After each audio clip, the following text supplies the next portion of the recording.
Hi, today I'm going to introduce you to a coffee ordering app.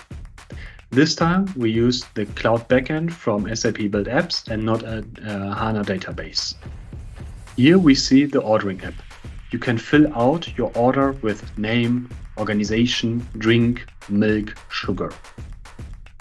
Then I can still check the order and go back and adjust it if it's necessary. Then I confirm the order and that completes the order. Here we see the cloud backend where the orders are. Here I can expand and manage my database. In this application, the barista sees the orders. When they are proceed, the barista can approve the order and the data is deleted from the database.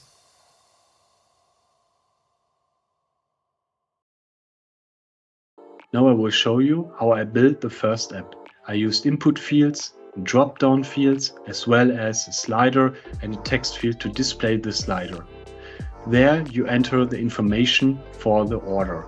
I used app variables as variables because I need them on the next page. In the drop-down fields, I type the selection into the list.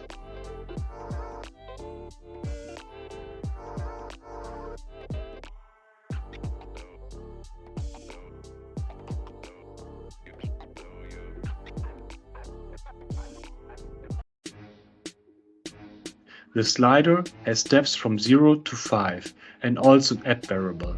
The text field has the output of another field as its content.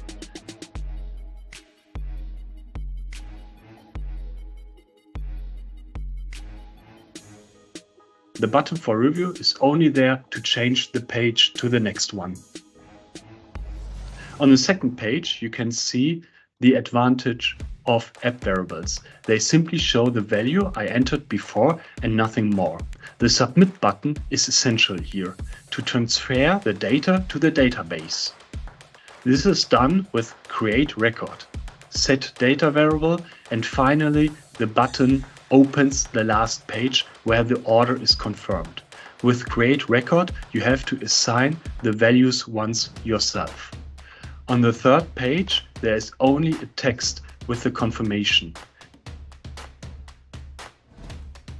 The view variables is interesting.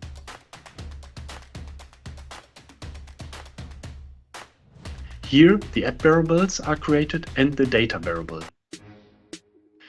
How do I get data into the database? If I go to data, I can add the cloud backend here, and the backend directly has the structure that I have created before. I can also change this.